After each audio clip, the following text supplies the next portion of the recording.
ini publik ini sekarang ini kalau isunya itu tidak sesuai dengan aspirasi publik gitu atau merugikan publik itu mengumpul pada isu-isu ya melawan Pak Jokowi. Melawan Jokowi. Melawan Jokowi. Larinya ke sana ya. Larinya ke sana ya. Dan yang menarik di sini juga ya.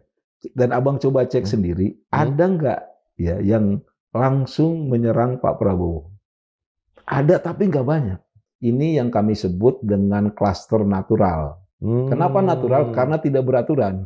Ini besar, terus tidak beraturan, terus melibatkan tokoh. Ini contohnya nih, ada Ardi Satriawan, ini dosen ITB. Gitu. Dosen ITB. Dosen ITB. Dia memang fokus pada dia konsen terhadap isu-isu sosial. Gitu. Terus di sini juga ada Said Didu. Terus ada media di sini, ada Kompas.com. Terus ada Murtadawan juga. Kita tahu juga di posisi dia di mana begitu. Ya. Nah, ketika ini mengelompok semua dan sifatnya tidak natural, ini bahaya, Bang. Kenapa bahaya? Ada media berarti ada agenda media di situ. Terus kedua ada Bang Andri Satriawan, berarti ada publik di situ. Ketika agenda media dan agenda publik ini bersatu, ini biasanya bisa goyang agenda pemerintahan. Saya sering kena kritik gitu dari pendukungnya Pak Jokowi gitu.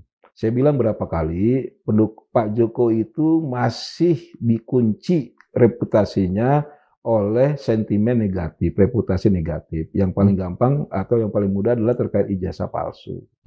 Padahal yang namanya pemerintahan pasti Bang ada yang positifnya juga. Yang positif itu harusnya itu dibangun untuk dijadikan legacy.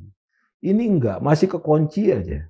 Karena sering kekunci pada hal yang negatif, maka sosok beliau negatif-negatif mengumpul semua di situ. Kalau mau ada demo, di medsos itu pergerakannya dibagi 2 tahap. Pertama itu amplifikasi. Ya. Oh nanti akan ada demo tanggal segini-segini gitu, datanglah kayak gitu-gitu misalkan. Ya. Setelah tahap amplifikasi ada tahap konsolidasi. Nah amplifikasi ini grafiknya gede Bang. Ketika konsolidasi turun dia. Ketika kejadian pecah. Kenapa Bang?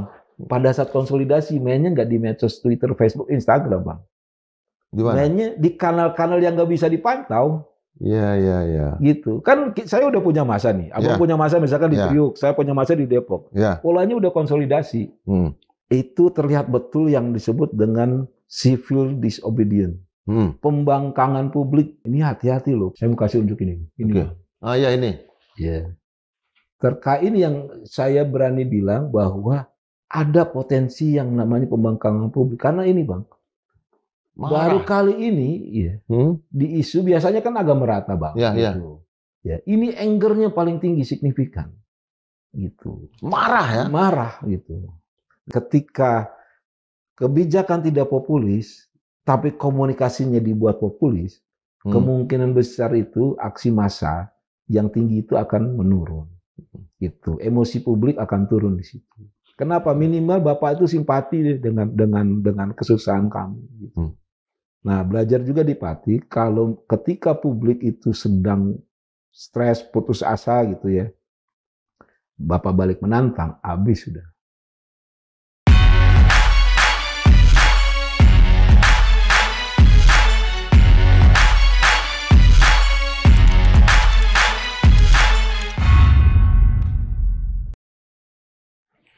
Sobat Marilog, pada tanggal 25 Agustus, masa aksi bergerak ke Senayan. Nah, untuk membahas ini, kita menghadirkan lagi seorang ahli di bidang ini, drone emprit, Bung Yan Kurniawan. Selamat datang kembali. Halo Bang. Ya. Bang JP, siap Bang. Terima kasih Bang. Ya. Sehat Bang, alhamdulillah, alhamdulillah. Iya. Kalau kita lihat kronologis dari gerakan massa ini apa yang bisa Yan ceritakan? Jadi kalau saya melihat nih Bang, ini kita pakai pola helikopter view dulu gitu. Sebetulnya ini kan menandakan adanya perubahan sosial berangkat dari satu kata Bang. Dua kata. Rejim efisiensi. Yang dulu tuh belum pernah ada gitu. Di pemerintahan sekarang ini istilah rejim efisiensi ini mulai muncul, mulai marak disuarakan oleh orang-orang gitu, baik itu pakar maupun oleh masyarakat umum gitu. Apa itu rejim efisiensi? Penekanannya itu pada Inpres 1 tahun 2025 gitu. Bahwa kurang lebih pemerintah sekarang ini harus pinter-pinter dia kelola duit. Gitu. Terus kebetulan Indonesia juga kan menganut yang namanya sistem desentralisasi. Nah, bicara desentralisasi, khususnya desentralisasi fiskal, itu kan di daerah tuh Bang ada 3 Bang. Ya, pertama itu terkait dengan pendapatan asli daerah, kedua itu transfer dari pusat ke daerah dananya, terus ketiga pengelolaan anggaran. Nah, yang menarik ternyata ini berdasarkan dari kata para pengamat gitu, pengamat terkait desentralisasi, ternyata memang selama ini banyak daerah yang belum mandiri, dalam artian masih mereka itu bergantung dengan pusat gitu. Nah, ketika ada efisiensi baru mereka itu tanda kutip kelabakan seperti itu. Nah, yang menjadi pertanyaan adalah kenapa larinya ke PBB gitu. Karena PBB itu Bang, itu memang ya adalah pajak yang PBB P2 emang itu ini Bang, bupati dan wali kota itu dia punya kekuasaan untuk menarik itu. Basicnya seperti itu. P2 apa tuh? Jadi ada P2, ada P3.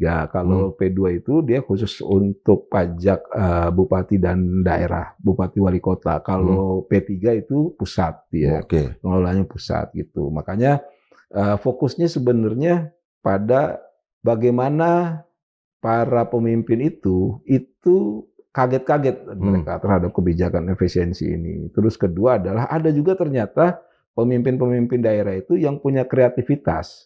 Jadi sebetulnya nggak selamanya jelek gitu, tapi ada sisi bagusnya juga gitu. Nanti kita jelaskan gitu. Nah, terus hubungannya dengan aksi massa ini jelas Bang, karena yang namanya pajak itu ya kalau nggak disosialisasi dengan baik itu akan jadi blunder. Dan kejadian di 2 tempat yang signifikannya yaitu di Pati sama di Bone. Terakhir itu di Bone tanggal 19 gitu.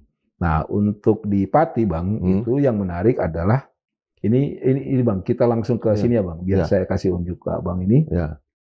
Ini sebenarnya di Pati itu Bang, itu sebetulnya isunya itu dari awal Agustus malah. Sebelum Agustus juga udah mulai ada gitu. Cuma yang menarik itu ketika di tanggal 7 Agustus itu bupatinya sebetulnya udah keluarin statement minta maaf. Bahwa sebelumnya tanda kutip dia salah lah gitu ya, bahasa dia menantang dan sebagainya gitu. Ya, cuma publik itu tidak lagi merespon kata maafnya dia. Gitu. Kenapa? Karena dia punya beberapa sejarah komunikasi yang buruk. Gitu ya. Tidak hanya terkait dengan PBB, tapi juga pemecatan 220 kalau nggak salah gitu, karyawan RSUD gitu tanpa pesangon gitu. Terus mohon maaf acara dia juga tuh yang joget-joget gitu. Ya sebenarnya boleh-boleh aja, sah-sah aja. Problemnya adalah rasa publik pada saat itu konteksnya itu tidak pas gitu. Mirip halnya dengan anggota DPR yang kemarin di acara pidato kenegaraan joget-joget kan. Banyak sekali dan itu kan direspon negatif oleh publik gitu. Karena balik lagi kita ini sekarang hidup di zaman lagi ngirit Bang. Abang ngirit terus orang ngelihat abang foya-foya gitu. Kan nggak pas itu gitu. Sisi perasaan publik itu sebetulnya penting di situ. Gitu. Nah, akhirnya apa Bang, di tanggal 13 gitu, tanggal 13 dan puncaknya itu di tanggal 14 ya, data pemberitaan dan percakapan itu tinggi sekali. Gitu, baik itu pemberitaan maupun percakapan. Bisa dibilang gini, saat itu agenda media dan agenda publik itu fokusnya ke Pati. Gitu. Dan yang ngerinya apa? Itu terlihat betul yang disebut dengan civil disobedience. Pembangkangan publik. Pembangkangan sipil ya? Pembangkangan sipil Bang. Gitu. Kenapa? Ya saya nggak mau bayar pajak. Anda tetapkan itu, saya nggak mau. Berhadapan, ayo siap. Begitu. Itu Bang. Dan itu sepertinya dibaca betul oleh pemerintah pusat. Makanya nanti ada pola yang menarik itu. Ya. Karena saya melihat malam itu saya lihat banyak sekali live di TikTok. Iya Bang. Terutama ketika donasi datang, pisang datang. Partisipasi publiknya luar biasa Bang, luar biasa gitu. Terlepas nanti elitnya juga ternyata ada yang beda pendapat, terus alihkan dukungan itu. Kita lihat pada sisi ini publik, persepsi dan harapan publik gitu. bahwa publik bisa loh melakukan itu. Hati-hati gitu. Karena gini, oke, sekarang di rezim sekarang ini, rezimnya Pak Prabowo, secara politik kita stabil, ya, secara politik. Tapi secara ekonomi kita nggak stabil, Bang. Gitu. Dan ekonomi ketika nggak stabil dan itu menyentuh grassroots bahaya. Begitu, Bang. Bahaya. Jadi ada titik ledak nih. Ada titik ledak. Titik ledaknya pertama itu di Pati. Ya, sebetulnya sebelumnya juga ya di Pati dan Bone di tanggal 13-14 itu kan yang pecah itu Pati sama Bone. Cuma Bone ini masih masyarakat di medsos fokusnya di Pati. Fokusnya di Pati. Nah, yang menarik di Bone itu dia 2 kali demo dan yang kedua ini yang kemarin tanggal 19 itu lebih besar. Lebih besar, terus kedua juga banyak elemen yang masuk, tidak hanya mahasiswa gitu, masyarakat tumpah ruah di sana gitu, terus disinyalir data dari kepolisian ada penyusup katanya seperti itu, yaitu dari kelompok-kelompok anarko begitu. Nah, bahasa anarko ini kan sebetulnya bahasa yang sering kita temukan gitu, makanya ini harusnya bahasa tanda tanya gitu. Pengulangan ya, karena sebelumnya juga terjadi itu ya. Terjadi begitu. Penggunaan bahasa anarko. Ya, gitu. Apakah bisa dilihat itu masa anarko misalnya atau masa yang katakanlah yang setia kepada Bupati Sudewo? Apakah ada kelihatan itu ada di akun-akun media? Ya, ya gini, Bang. Saya langsung cek di peta percakapan ya. Ya. Sebelum kita ke emosi nanti. Ini, Bang. Kalau di akun di social network analysis gitu, peta percakapan ini terlihat, Bang, ya, yang ini kan ada bisa dibilang satu klaster. Ada 2 klaster, tapi klaster yang sebelah sana gitu itu belum terbentuk, tapi mau terbentuk kurang lebih gitu. Nah, yang menarik adalah kita lihat yang besar ini, Bang. Ini yang kami sebut dengan klaster natural. Kenapa natural? Karena tidak beraturan. Ini mirip percakapan yang yang natural apa, Bang? Contoh kayak di pasar, Bang, itu kan natural kan? Orang saling ngobrol riuh lah seperti itu. Riuh rendah ya? Riuh rendah. Tapi simple di pasar itu pasti satu omongannya apa? Jual beli, kurang lebih seperti itu. Walaupun ada omongan yang lainnya, gitu. Tapi jual beli. Nah, ini juga begitu, Bang. Ini besar, terus tidak beraturan, terus melibatkan tokoh. Ini contohnya nih, ada Ardi Satriawan, ini dosen ITB. Gitu. Dosen ITB. Dia memang fokus pada dia konsen terhadap isu-isu sosial. Gitu. Terus di sini juga ada Said Didu. Standar lah kalau Said Didu kan. Kita udah kenal semua posisi dia di mana dan sebagainya. Gitu. Terus ada media di sini, ada kompas.com. Terus ada Murtadawan juga. Kita tahu juga di posisi dia di mana begitu. Ya. Nah, ketika ini mengelompok semua dan sifatnya tidak natural, ini bahaya, Bang. Kenapa bahaya? Ada media, berarti ada agenda media di situ. Terus kedua ada Bang Andri Satriawan, berarti ada publik di situ. Ketika agenda media dan agenda publik ini bersatu, ini biasanya bisa goyang agenda pemerintahan. Coba Bang cek. Sedahsyat itu ya? Sedahsyat itu. Nah, Bang. ini organik ya? Ini organik. Bisa dibilang organik. Walaupun ada orang atau kelompok yang menumpang, tapi dia masuk dan sukses masuk di percakapan organik. Gitu. Padahal kejadiannya di mana? Kejadiannya di Pati dan di Bone. Tapi ini media dan publiknya adalah tidak hanya di Bone dan di Pati, tapi juga nasional. Sangat luas yang sangat luas, Bang. Sangat luas gitu. Makanya sepertinya saya berapa kali bilang ya, yang bagus dari pemerintahan sekarang dia mencermati, menganalisa. Oh, ini harus mereka lakukan aksi gitu. Sorry, Bang. Seperti itu. Kenapa Grok ini menjadi satu poin juga? Apakah ada pertanyaan-pertanyaan yang diberikan kepada Jadi yang menarik sekarang, ini kan ada yang namanya AI-nya di Twitter ya, Grok itu. Publik sekarang juga, Bang, itu mereka publik yang teredukasi. Nggak serta-merta langsung percaya. Dia tanya dengan Grok, dia cari referensi, data fakta aslinya seperti apa sih? Dan ini kan terhubung. Yang menarik terhubungnya kemana? Ya gini, ke publik umum ini. Gitu. Harusnya kan gini, kalau datanya menunjukkan bahwa Pati itu baik-baik saja, polanya nggak merah kayak gini, Bang. Gitu. Karena apa? Kan kita dapat data faktanya lewat Grok minimal. Tapi ketika Grok berinteraksi dengan siapa? Dengan publik yang marah ini. Jadi semakin dapat data fakta, semakin publik yakin bahwa di Pati itu tidak baik-baik saja. Kurang lebih seperti itu. Itu yang sentimennya. Yang di kanan itu apa? Kalau yang di kanan izin ini yang kami sebut data irrelevan. Karena gini, ada ketika kita masukkan kata pajak bumi dan bangunan (PBB) gitu, itu juga harusnya PBB yang lain nggak boleh masuk. Nah ini terkait, ini kan akun dari luar nih. Iya. Gitu ya. Partai Bulan Bintang misalnya. PBB. Bulan Bintang ini kebetulan PBB Gaza terkait dengan Gaza. PBB Gaza. Nah, gitu. Ini harusnya saya klik irrelevan biar dia nggak muncul. Gitu. Tapi ini kan data hari ini Bang, sampai hari ini. Gitu. Jadi dari tanggal 1 Agustus sampai hari ini saya ambil tadi pagi. Tadi pagi nih. Ya, tadi pagi. Makanya mohon maaf agak telat Bang. Biar buat Mardilog saya kasih yang masih panas-panas gitu Bang. Terima kasih. Nah, apa arti dari yang merah, hijau dan biru ini? Apa? Jadi kan gini, ini kalau garisnya gitu, social networknya. Jadi kalau Abang lihat semakin tebal garisnya, artinya interaksinya semakin sering. Gitu. Ya kalau saya misalkan Abang kan anak medsos juga nih. Abang nih anak kolonial tapi psikografinya Abang anak kolonial tapi psikografisnya milenial masalahnya. Iya. Suka berinteraksi juga.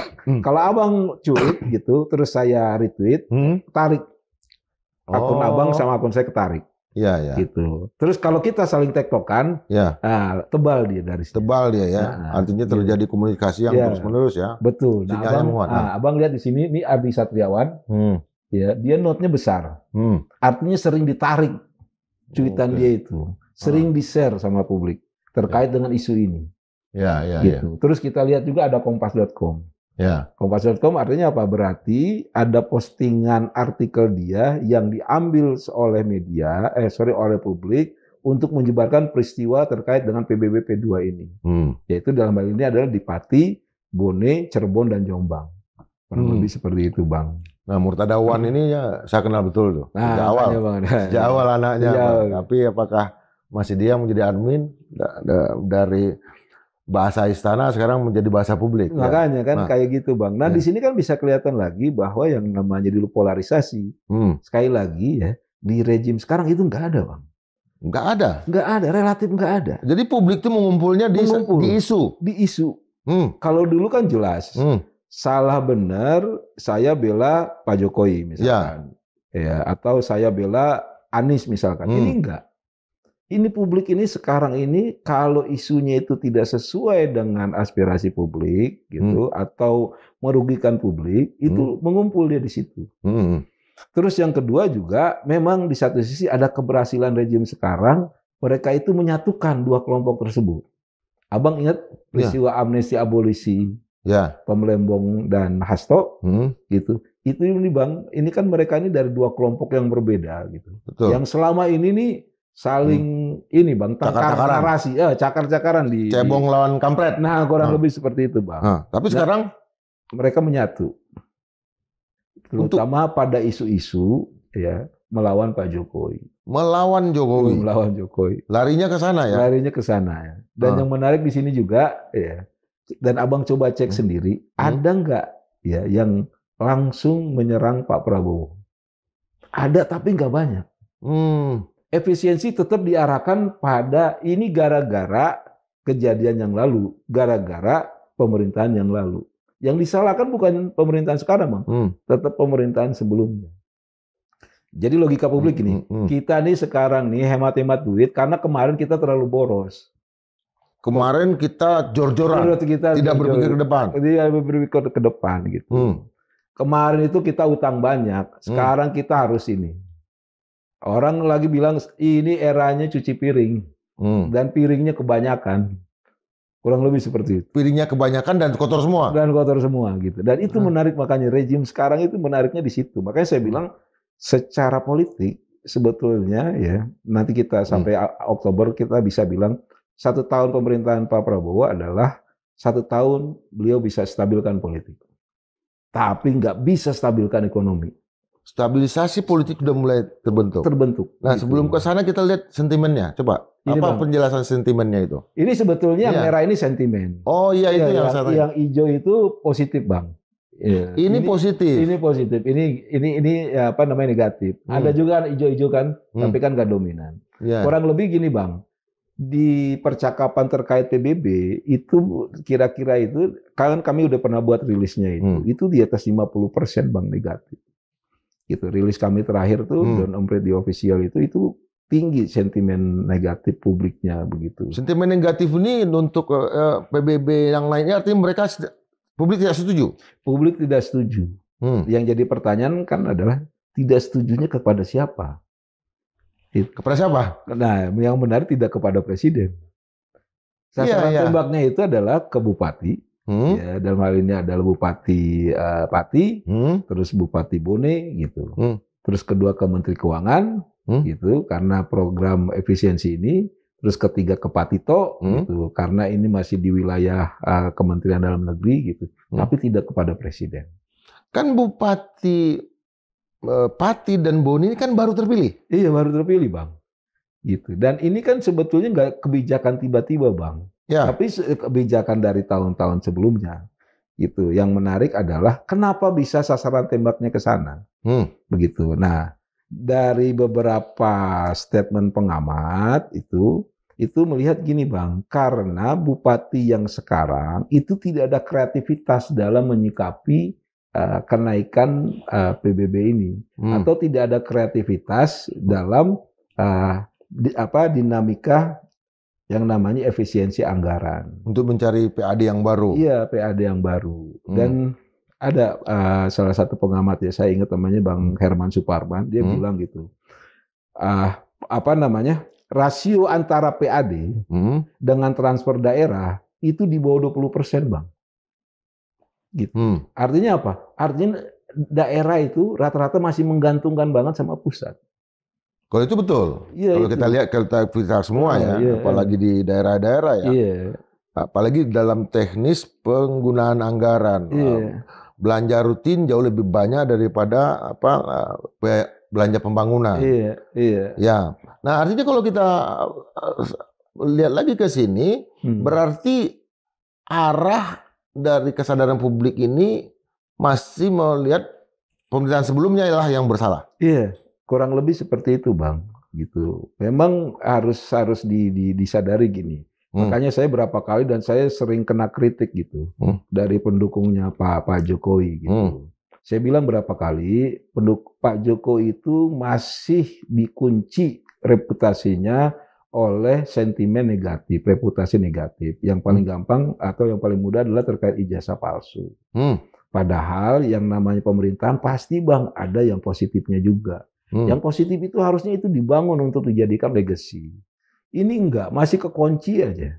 Karena sering kekunci pada hal yang negatif, maka sosok beliau negatif-negatif ngumpul semua di situ. Yang negatifnya Pak Jokowi digali terus. Karena masalah ijazah palsu ini belum selesai. Dan sentimen publik terhadap kepercayaan publik bahwa ini ijazah palsu makin tinggi, menyebabkan publik melihat sisi-sisi yang negatif yang lain yang dilakukan oleh Pak Jokowi.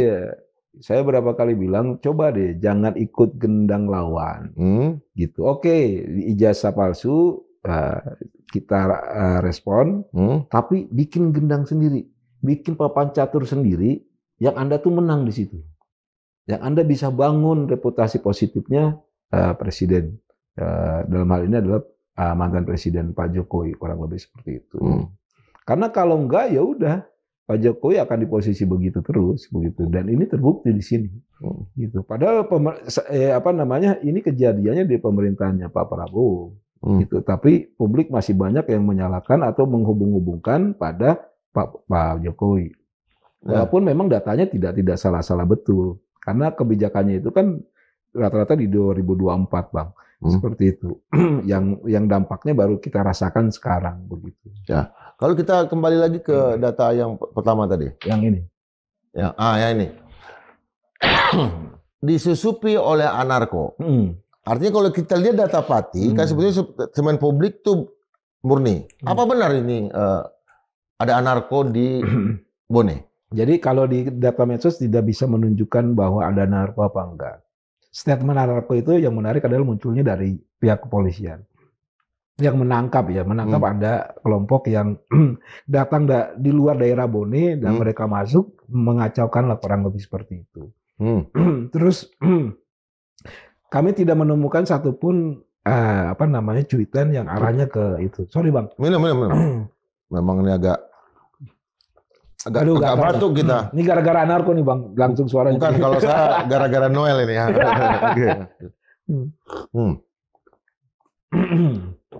Gitu Bang. Jadi nggak kelihatan ya? Nggak kelihatan gitu. Kelompok anarko ini kan juga disebut pada saat Indonesia gelap. Yeah. Berbaju hitam-hitam, tertib, dan rata-rata orator-oratornya justru perempuan. Kalau di lapangan kita melihat memang sangat disiplin dan ya bergerak hadir, tetapi justru yang bergerak ke arah sana itu para profesional sebetulnya, orang-orang pulang kantor, di tasnya udah ada baju tersendiri dia pakai dan dia pergi lagi ngantor seperti biasanya. Artinya anarko ini bukan kelompok yang ideologis ya? Bisa jadi Bang, dia bukan kelompok yang ideologis gitu. Tapi memang kelompok anarko ini kita kenal dari setiap demo besar. Ya. Abang ingat dulu Omnibus Law itu ada anarko. Gitu. Di Jakarta itu basis masanya itu dari pinggiran-pinggiran Jakarta seperti Bekasi gitu, Cikarang dan sebagainya gitu. Terus anarko juga itu muncul di setiap isu-isu yang orientasinya itu orientasi kiri, misalkan seperti itu. Ya terakhir itu yang kejadian di Bandung kurang lebih seperti itu kan. Di Bandung ya betul. Seperti itu Bang. Nah yang jadi pertanyaan adalah kepentingan mereka apa gitu kan. Dan yang menarik setiap muncul anarko setelah itu demo itu perlahan-lahan itu udah mulai menghilang Bang. Kenapa? Karena anarko itu di sisi lain juga punya feedbacknya negatif buat demo itu sendiri. Berdampak negatif. Yang tadinya menyuarakan jadi rusuh. Iya. Gitu Bang, gitu. Abang ngelihat dicek kan pemberitanya gitu. Ketika disusupi anarko itu dia negatif gitu. Nah, negatif. Makanya yang jadi pertanyaan siapa nanti anarko? Mungkin nanti butuh riset selanjutnya yang lebih tajam ya. Ya, kita bertanya pada kelompok intelijen dan kontra intelijen ini. Kalau di bidang itu ya. Tetapi memang kelompok anarko ini pergerakan akunnya nggak terlihat sama sekali ya? Nggak terlihat. Kalaupun terlihat gitu. Jadi gini, dulu kami sering menemukan akun-akun yang namanya anarko. Gitu. Tapi setelah dicek enggak juga gitu. Simpatisan lah kurang lebih seperti itu. Ya. Yang menarik gini Bang, kalau mau ada demo di medsos itu pergerakannya dibagi 2 tahap. Pertama itu amplifikasi. Ya. Oh nanti akan ada demo tanggal segini gitu, datanglah kayak gitu misalkan. Ya. Setelah tahap amplifikasi ada tahap konsolidasi. Nah amplifikasi ini grafiknya gede Bang. Ketika konsolidasi turun dia. Ketika kejadian pecah. Kenapa Bang? Pada saat konsolidasi mainnya nggak di medsos Twitter, Facebook, Instagram Bang. Mainnya di kanal-kanal yang nggak bisa dipantau. Iya. Gitu. Kan saya udah punya masa nih. Abang punya masa misalkan di Priuk, saya punya masa di Depok. Polanya udah konsolidasi. Bro, masa berapa bro? Udah polanya kayak seperti itu Bang. Masa saya di Krukut, di Glodok masa saya. Kayak gitu Bang. Polanya udah nggak gitu. Kenapa? Karena publik udah tahu di tanggal tersebut nanti akan ada apa-apa gitu. Nah di tahap konsolidasi itu tahapnya adalah tahap mobilisasi massa. Ya gitu. Ketika amplifikasi untuk tanggal 25 Agustus nanti kan kita kelihatan tuh. Waktu masa aksi sebelumnya itu yang dipotret di atas kan. Tapi datanglah tanggal 25 Agustus. Tapi ada juga kelompok yang melawan itu. Tapi biasanya nggak terlawan ya? Biasanya nggak terlawan Bang. Gitu. Karena kan polanya itu biasanya kan kalau pola aparat itu kan polanya itu menunggu. Balik lagi data medsos ya Bang. Gitu. Ya, jadi gini, mereka itu amplifikasi ditangkap oleh pemerhati, sampai oleh aparat bahwa akan ada tanggal segini. Terus kedua karena ruang lingkup medsos itu tidak jelas, maksudnya tidak jelas gini. Percakapan dari mana aja tuh bisa hadir di situ. Nah itu kita pilih mana noise, mana voice. Yang penting itu voice-nya. Voice-nya. Lokasi di mana, dari daerah mana aja mereka hadir. Terus kedua, kurang lebih ini dampaknya seperti apa. Gitu Bang. Nah udah dapat itu baru nanti biasanya itu akan ada pengkondisian begitu. Ada kawan saya yang punya ya alumni Fakultas Teknik ya, yang kalau ada pergerakan massa dan segala macam dia selalu telepon saya. Ini massa udah berkumpul di sini segala macam. Iya kan? Itu bisa dipotret ya lewat yang namanya apa teknologi komputer. Basicnya bisa berdasarkan lokasi dari ponsel masing-masing orang. Iya, basicnya bisa Bang. Tapi itu polanya udah pola tidak hanya OSINT tapi juga human. Apa tuh? Jadi tidak hanya open source intelligence tapi human, orang. Jadi keterlibatan orang itu juga tinggi. Kalau ini kan kami kalau di intelijen namanya OSINT Bang. Open source intelligence. Ini yang kita ambil kan simple Bang, yang orang biasa pakai yaitu artikel, berita sama percakapan. Yang orang nggak bisa lakukan dan kami bisa adalah semua percakapan itu kami rangkul, kami ambil, kami buatkan grafiknya. Kurang lebih seperti itu aja sebetulnya. Kalau abang kan mohon maaf nggak pakai mesin, abang paling bisa ngecek kawan abang atau abang search engine, kurang lebih seperti itu. Nggak bisa lihat secara utuh, kurang lebih seperti itu. Nah balik lagi yang tadi abang bilang itu bisa tapi dia udah humin gitu. Humin itu artinya tuh nggak cuma pakai teknologi tapi juga harus ada orang. Ada orang yang bisa melakukan pengecekan di lapangan ya. Begitu Bang. Artinya kekuatan apa selain memang ada teknologi tapi ada telik sandi. Iya kurang lebih seperti itu. Telik sandi di lapangan yang dengan teknologi yang mereka punya, mereka bisa melihat pergerakan konsolidasi manusia di tempat yang seperti itu. Betul. Dan yang menarik sekarang kalian seperti itu nggak cuma dikuasai sama aparat, termasuk sama sipil juga, termasuk mungkin sama yang demo juga. Ya. Karena yang bergerak ini demo-demo ini mereka semakin tajam di lapangan, semakin independen dan semakin berasal dari upper class. Iya, dan semakin terstruktur, Bang. Abang ingat demo RUU TNI misalkan? Ya. Itu kejadiannya kapan, Bang? Itu mendekati malah masuk bulan puasa, Bang. Gitu. Yang menarik, seminggu mau Lebaran, Bang, masih demo dan rapi gitu. Iya, yang katanya dilakukan oleh mahasiswa. Ini ada pertanyaan besar ya, bukan saya meragukan independensi dari mahasiswa gitu. Biasanya seminggu mau Lebaran itu, Bang, itu pikiran kita udah kemana, Bang? Pulang kampung. Pulang kampung kan? Kadang-kadang THR. Iya, THR. Tarawih kita pikirin nggak, Bang? Udah enggak gitu. Puasanya kadang-kadang lewat itu. Iya kan? Ini masih mikirin demo. Kan nggak logis. Tapi lucunya masih terjadi di beberapa daerah dan itu banyak gitu. Makanya saya bilang, oh ini aparat juga harus lebih pinter lagi. Gitu. Bukan pinter untuk mengkat ya Bang. Ini sekarang ini pola yang namanya kan pola saling dengar Bang. Gitu, saling menganalisa maunya kelompok ini apa sih, maunya kelompok ini apa sih. Jadi harapannya itu pemerintah sebagai tempat mengadu itu tambah kuat Bang posisinya. Gitu. Tidak hanya melihat demo itu sebagai sesuatu yang merusak, tapi apa sih aspirasi, persepsi dan harapan masyarakat yang diwakilkan dari demo itu. Harapannya itu nyampe, gitu Bang. Tujuannya sebetulnya buat itu. Ya, pertanyaan menarik adalah dari rilis yang juga dikeluarkan oleh Drone itu adalah bahwa peristiwa lokal ini bisa lagi mengarah ke protes nasional. Iya, ini Bang. Apa? Ini yang tadi.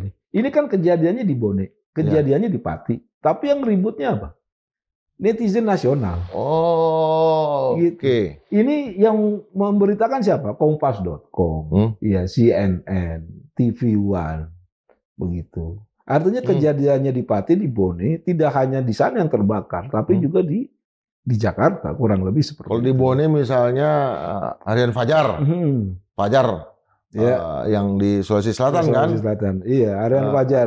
Atau kalau di Pati Kedaulatan Rakyat, Iya. Gitu. Tapi justru ini ditangkap oleh media-media nasional. Kenapa? Jadi gini, ada Bang media-media lokal. Iya. Gitu. Misalkan kalau di Pare-Pare di Bone itu Sahabat News itu tinggi. Sahabat News. Ya. Dia khusus di situ, terus Fajar, ya Indonesia Tengah itu. Tapi yang namanya kayak ini Bang, Detik, Kompas gitu, media mainstream, Arus Utama itu juga fokus pada isu tersebut. Yang jadi pertanyaan kenapa? Karena baru pertama kali Bang PBB demo terkait dengan PBB. Baru bisa dibilang. Coba Abang cek. Abang kan kita dulu demo juga Bang. Ya, kita juga coba Bang. Ya. Abang ingat-ingat ada nggak terkait itu Bang? Nggak ada. Nggak ada gitu. Terus yang kedua ini nyentuh banget pada wilayah grassroots Bang. Gitu. Nah, sorry saya mau tambahin, nggak selamanya jelek terkait dengan efisiensi ini. Dampak dinamika kenaikan PBB ini ada juga daerah yang kreatif. Ya. Contoh itu di Sragen. Bagaimana tuh? Nah, di Sragen itu bupatinya langsung menetapin gitu. Fenomena ada kenaikan ini dia putuskan pertama itu dia akan membebaskan gitu 4 kelompok yang nggak perlu bayar pajak lah, digratiskan. Yaitu adalah masyarakat miskin. Terus kedua itu adalah veteran, para pejuang. Terus guru, terus yang keempat disabilitas. Yang lain tetap naik.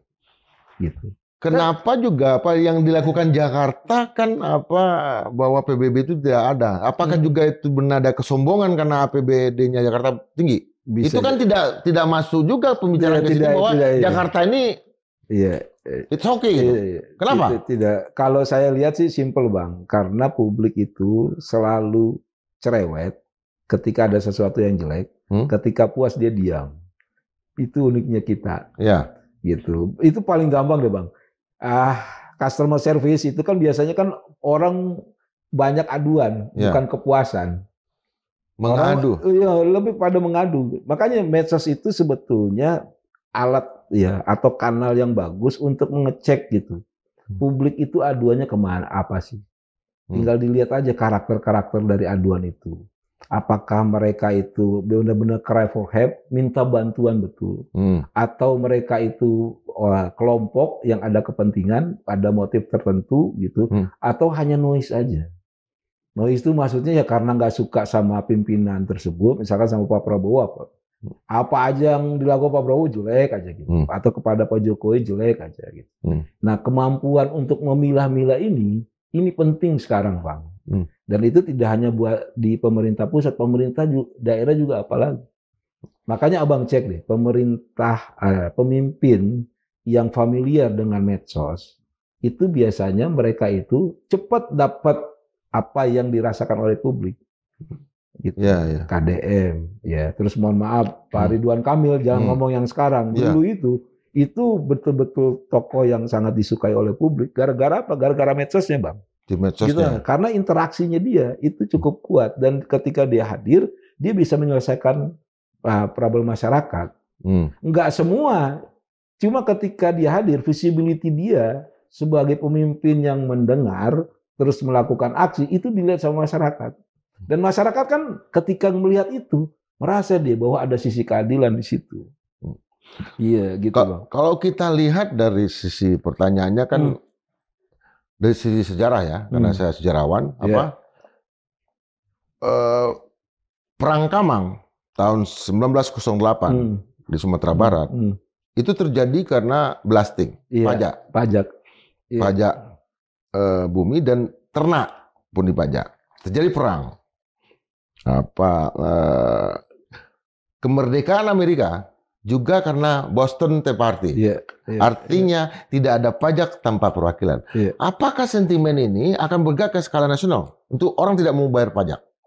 Kalau mengaca dari Pati dan Bone gitu, itu bisa jadi Bang. Makanya tadi di awal itu saya bilang ini hati-hati loh kalau ini dibiarkan bisa tercipta yang namanya pembangkangan sipil itu Bang. Itu udah mulai terlihat di percakapan medsos.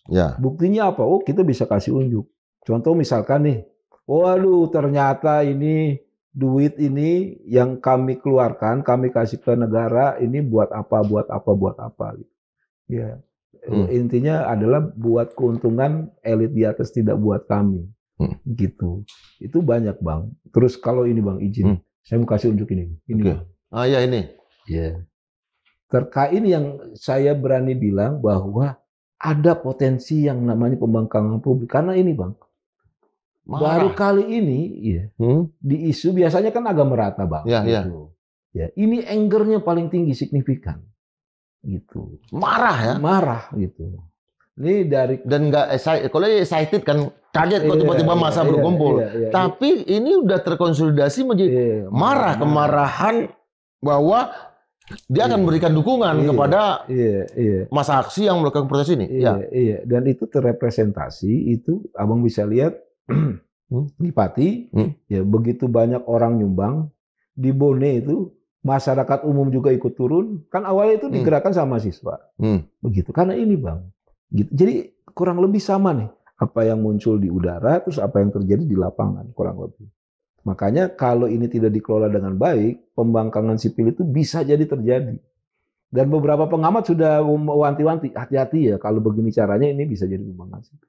Dan kalau dari sejarah yang abang bilang tadi, sisi pajak itu kan salah satunya itu Bang. Gitu, bisa menciptakan itu. Pemberontakan petani Banten tahun 1888, Perang Kama, kemudian apalagi Perang Manggopo. Yang menarik itu di Manggopo itu justru militer Belandanya justru jauh lebih banyak yang tewas, 55 orang, ketimbang penduduk Manggopo sendiri yang melawan cuma 7 orang. Karena Siti Manggopo memang dia seorang pesilat ya, pesilat tangguh. Dan ada juga kita lihat misalnya Haji Hasan waktu melawan Jepang ya. Nah saya yang mau saya tanya lagi nih kalau diukur dari sisi persentase ini berapa kali lipat ini? Makanya itu yang marah? Itu kan anger itu bisa sampai 3 kali lipat dari isu yang emosi kedua yang muncul, yaitu terkait dengan surprise. Surprise di sini juga orang kagetnya, aksentuasinya negatif. Tiba-tiba naik begini. Jadi ada beberapa akun itu yang menunjukkan foto orang yang habis dia pegang ini berkas ini PBB-nya. Ada kenaikan yang begitu tinggi. Pada kaget itu publik-publik. Jadi testimoni publik yang kaget ketika mereka melihat ininya dia, tagihan PBB-nya dia. Begitu. Aksentuasinya masih aksentuasi negatif, mendukung orang untuk menjadi marah. Begitu. Ada juga Bang trust. Nah, trust ini sebetulnya diinisiasi oleh akun-akun yang kita duga, ya garis bawahi kita duga itu adalah akun-akun pendukung pemerintah.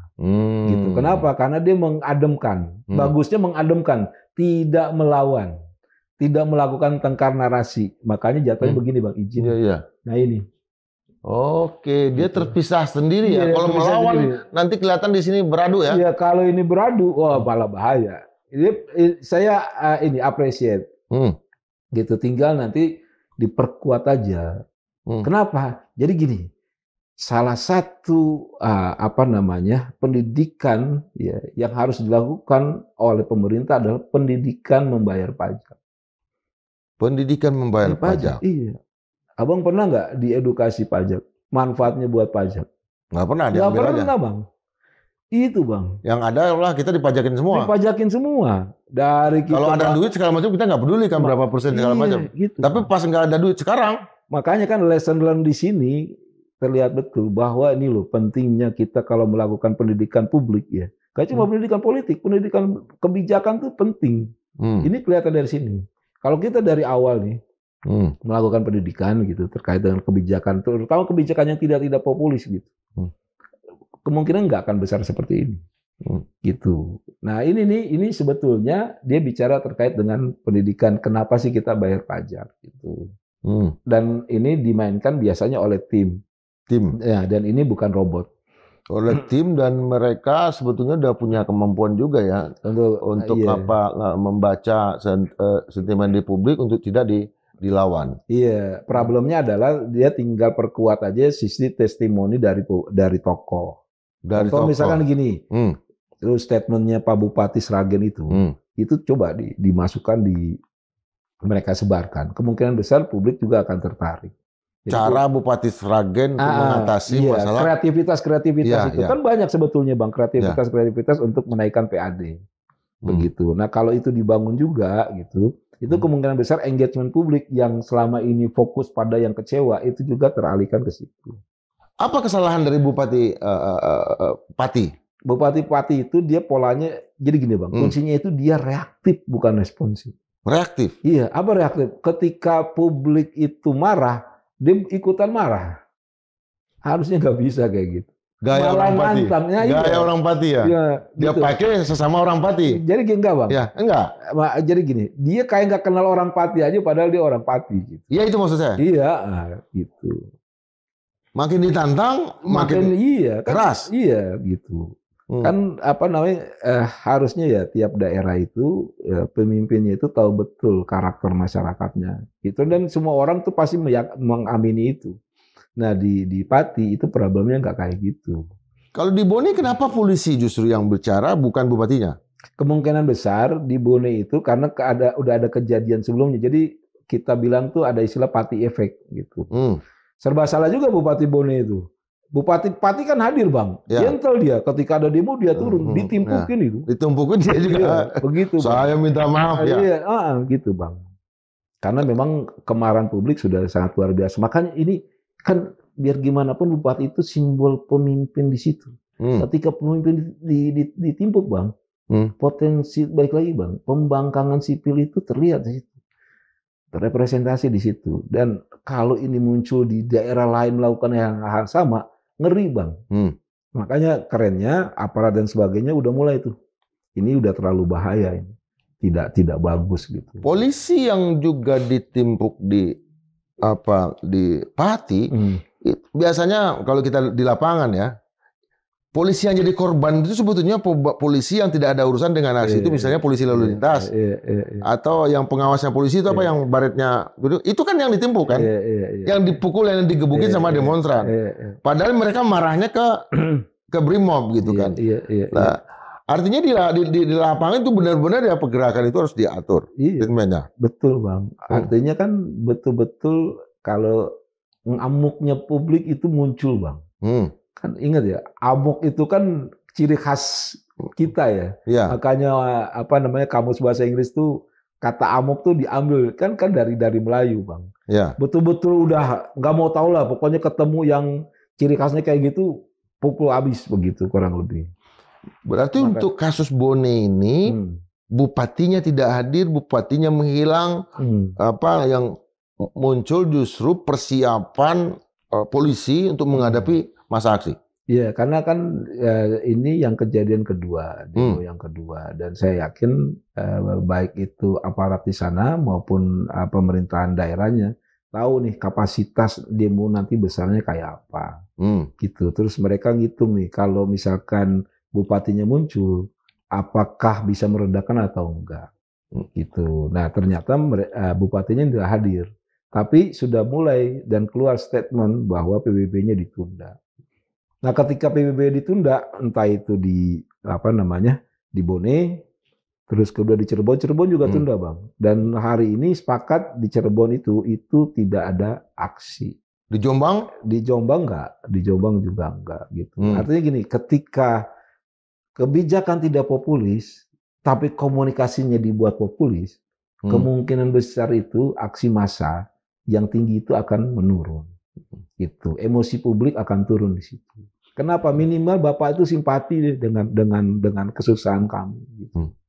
Nah, belajar juga di Pati, kalau ketika publik itu sedang stres, putus asa gitu ya, Bapak balik menantang, habis sudah. Gitu. Yang menarik juga di sini adalah bukan menarik, menurut saya menunjukkan betapa pemerintah pusat ini, terutama Menteri Dalam Negeri ya, Tito Karnavian ya, dia mengatakan dia sudah mengumpulkan para kepala daerah, sudah memberikan arahan lewat personal room-nya secara digital ya, Tetapi itu kan memperlihatkan bukan dia pergi ke lapangan. Jawaban-jawaban dari pemerintah pusat seperti ini apa dampaknya di media sosial? Jadi gini, sentimen ke Pak Tito sendiri juga nggak bagus-bagus amat. Isu Pati dan isu Bone itu menyumbang juga sentimen negatif. Ya seperti saya bilang tuh, ke Kementerian Keuangan dan ke Pak Tito, Ibu Sri Mulyani dan Pak Tito gitu. Artinya memang di Kementerian Dalam Negeri sendiri juga tuh bangun komunikasi publiknya juga harus diperkuat gitu Bang. Terutama pada wilayah efisiensi anggaran ini. Ya. Terus kedua, bagaimana membangun komunikasi dengan stakeholder, dalam hal ini adalah bupati, gubernur gitu. Terus gubernur, bupati ini komunikasi dengan masyarakat. Bangun kreativitas komunikasi, Bang. Apakah bisa? Bisa, Bang. Dan itu sudah dibuktikan di beberapa daerah. Ya, jadi bupatinya sendiri yang membuktikannya itu. Contoh kayak tadi tuh di Sragen, ya. Terus di Lahat. Di Lahat juga ya. Oh, kita kenal lah. Bursa. Ya. Bursa Sarnubi. Ya. Terus juga di Bogor juga udah mulai itu dia menurunkan sampai 0,25%. Iya. Artinya nggak semuanya kejadian naik semua, enggak. Gitu. Kalau model di Lahat apa? Efisiensi, Bang. Dia jadi fokus pada ketahanan pangan, begitu. Jadi kurang lebih itu dia sudah menyiapkan, ini mau jadi efisiensi nih, akan ada efisiensi. Dia fokus pada program-program yang punya dampaknya gede di masyarakat dan quick win. Ketika bupatinya melakukan, masyarakat melihat, iya betul nih, uang pajak saya betul-betul ada manfaatnya. Misalkan entah itu bangun infrastruktur, terus lahan begitu. Masyarakatnya paham, ini memang dari uang kami, kurang lebih seperti itu. Makanya nggak terlalu ada gejolak, kurang lebih seperti itu. Nah beda balik lagi Bang di Pati. Di Pati seperti itu. Jadi ada yang namanya shock frame, tiba-tiba langsung jeger begitu. Publik kaget-kaget begitu. Apakah siapa salah satu pimpinan masa aksi di Pati, siapa namanya? Itu lagi teler dia. Ahmad Hussein. Itu berdampak nggak pada masa aksi? Ya jadi kan ini lagi beritanya hot itu. Kan ada beberapa inisiator aksi gitu yang tanda kutip berbalik ke Pak Bupatinya sekarang gitu. Jadi memang secara percakapan itu ada berdampak tapi tidak signifikan. Kenapa tidak signifikan? Yang paling gampang gini Bang. Abang tulis aja Bupati Sadewo gitu. Di pemberitaan munculnya pemberitaan isu dia terkait pemeriksaan di KPK gitu. Terus kedua di medsos sendiri juga masih banyak tuh Bang foto-foto terkait perlawanan gitu, penyaluran donasi dan sebagainya. Jadi isu yang tadinya terkait dengan kenaikan PBB menjadi isu pemakzulan Pak Bupati Sadewo ini masih berlanjut. Gitu. Artinya faktor leader tadi, inisiator tadi, dia belum menjadi leader ya bagi masa aksi ini. Jadi terlihat ada tokoh yang mengkhianati, gitu muncul, tapi itu tidak menurunkan semangat perjuangan orang-orang Pati untuk memajukan tokoh tersebut. Arahnya ke sekarang, apakah masyarakat publik secara yang ada di media sosial ini lebih setuju Sudewo ini dimakzulkan atau dipertahankan? Kalau itu nggak bisa Bang. Dan bukan nggak begini. Di medsos ini nggak sampai ke situ. Nggak sampai ke situ. Sentimennya nggak sampai ke situ. Nggak, arahnya nggak sampai ke situ. Karena itu betul-betul itu harus masyarakat Patinya. Ya. Yang kita melihat di masyarakat Pati. Cuma yang marah di sini adalah terkait dengan kebijakan yang tiba-tiba muncul. Makanya itu tidak hanya disumbang oleh satu kelompok, semua kelompok masuk dan sama-sama kecewa. Makanya dengan kekecewaan yang begitu besar, kita lihat klasternya begitu besar dan masif gitu, kayaknya menjadi perhatian pemerintah betul-betul. Gitu. Jadi bisa dibilang, Abang tahu nggak sebentar lagi juga BPJS akan naik. BPJS akan naik. BPJS akan naik. Kan ada tuh, sudah ada di pemberitaan tuh. Abang cek aja Bu Sri Mulyani BPJS. Itu akan ada kenaikan gitu. Cuma yang menarik ini udah diomongin sekarang. Gitu. Terus ada juga yang namanya Kemenq akan menaikkan ini Bang, gaji guru. Yang lebih seperti itu. Itu udah mulai muncul juga tuh. Gitu. Di tengah sentimen yang katanya hoak ya. Itu. Kan keren Bang. Artinya gini, saya nggak tahu ya kebijakan di dalamnya seperti apa. Cuma ketika orang itu menyerang Ibu Sri Mulyani, itu menyerang pemerintah bahwa guru adalah beban. Sekarang ada Bang kebijakan untuk menaikkan gaji guru. Jadi bisa jadi kan karena mendengar pemerintah menjawab begitu. Yang benar masalah guru adalah beban itu benar itu hoax. Katanya itu itu disinformasi. Disinformasi itu apa? Itu karena apa namanya? Itu kan kontennya disatukan gitu, Bang. Padahal tidak seperti itu. Pakai artificial intelligence. Pakai artificial intelligence. Dan banyak yang percaya loh.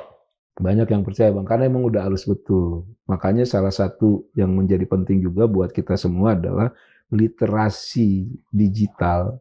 Tambah ke sana itu tambah, bukan udah wajib, Bang, kita harus tahu itu. Nah, yang gini, yang menarik itu anak-anak muda tuh, Bang, ketawa-tawa aja mereka. Tahu ini bener ini enggak.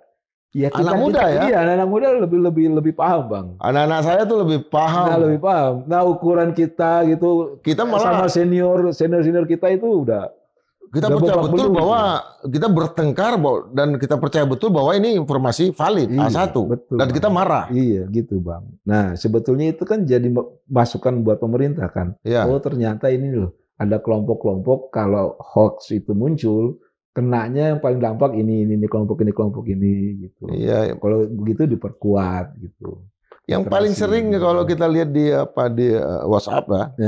Yang paling sering mengirimkan informasi hoax itu justru boomers. Iya. Boomers kan. Iya. Dan kemudian generasi X kan. Iya.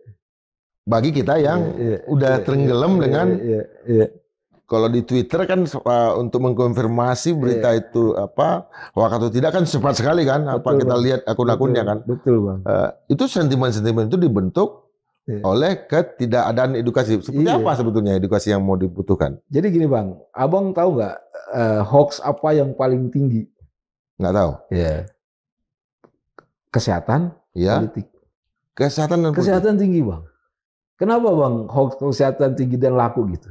Karena banyak orang-orang yang orang-orang tua kita atau senior kita dan kita sendiri itu atau orang-orang pelakunya, Bang, yang menyebarkan.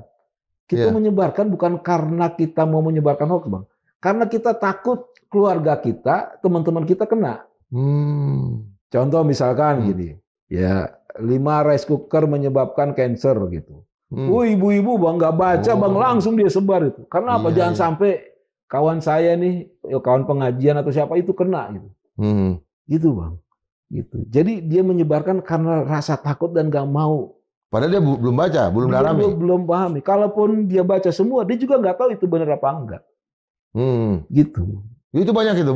Itu banyak sampai sekarang. Makanya salah satu PR-nya dari Kementerian Kesehatan itu.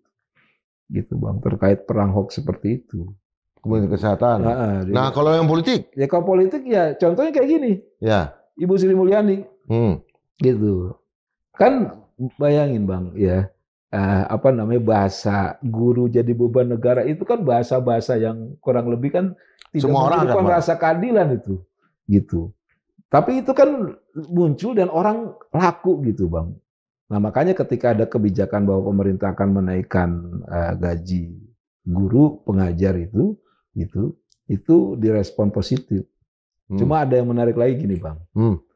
Sebaran hoax itu lebih tinggi dibanding dengan sebaran obatnya atau realitas sebenarnya. Jadi gini, amplifikasi atau hoax itu nyebar lebih cepat, bisa 5 kali lipat, Bang. Kecepatannya? Iya. Ketimbang kesadaran untuk memberhentikan itu kesadaran rasional terbentuk. Ketimbang dengan ketika ada klarifikasinya kita nyebarin lagi enggak. Atau publik tingkat mengklarifikasinya itu masih rendah. Yang jadi pertanyaan kenapa bisa begitu, Bang? Iya. Karena gini, pola penyebaran hoax adalah yang ditembak adalah perasaan.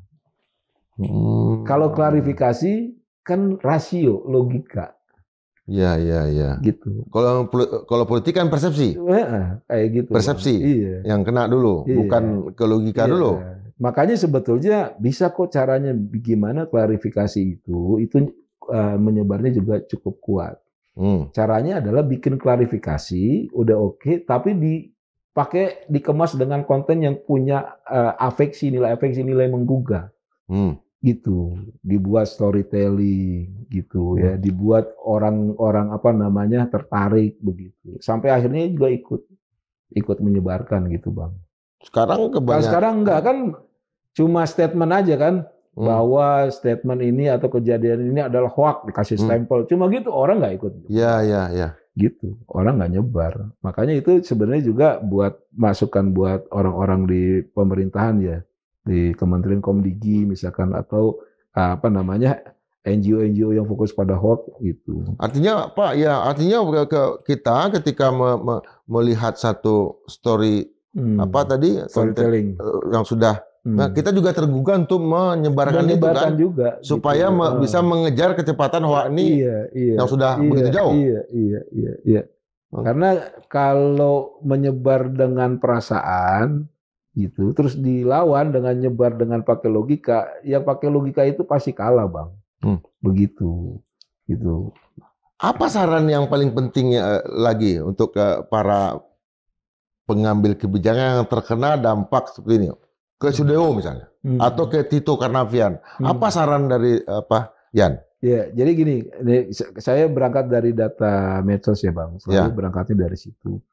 Jadi gini, yang pertama itu buat timeline ya, kebijakan-kebijakan populis yang ke depan nanti akan muncul apa aja. Dicek dulu nih, apa sih kebijakan populis? Biasanya kan kenaikan apa gitu ya. Ya. Terus kedua, bangun komunikasinya yang populis.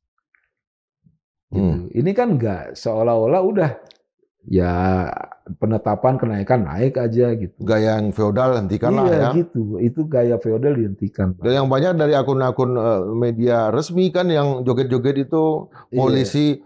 Kalau dari ininya polisi yang yang polan-polan muncul joget-joget, kalau dari kementerian ini yang perempuannya gaya-gaya joget-joget itu, bagi saya sebagai generasi X, itu dampaknya seperti apa sih? Ya, coba Abang ini sama-sama rasakan ya. Waktu Pak Presiden Pak Prabowo dulu campaign, itu kan yang terkenal kan goyang gemoy. Jadi joget itu kan, publik suka. Ya. Tapi kemarin ketika pidato kenegaraan 15 Agustus, itu anggota DPR joget, itu sumpah serapah publik. Apa bedanya? Karena mereka nggak lihat, Bang, posisi bagaimana sih perasaan publik saat itu konteksnya. Iya. Perasaan publik sebenarnya gampang, Bang. Abang tinggal cek aja, Abang mau main Instagram, Twitter gitu, cek. Ini perasaan publik lagi kemana sih? Salahnya mereka bukan mereka salah jogetnya, Bang. Saat itu tuh Pati lagi naik, Boni lagi naik. Anda joget, ya matilah Anda. Kelar itu di situ. Gitu. Pada saat campaign, Pak Prabowo gemoy gitu. Orang suka kenapa, Bang? Emang lagi campaign.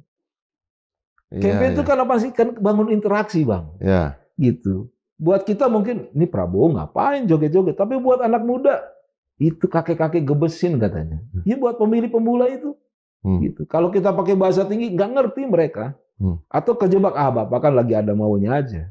Tapi ketika joget, Bapak itu gua banget gitu. He is one of us istilahnya gitu. Anda itu saya banget gitu. Gitu, Bang. Makanya bukan masalah jogetnya, tapi harus dilihat konteks emosi publik saat itu seperti apa. Dan itu sebetulnya nggak gampang kita nggak susah kita menganalisanya.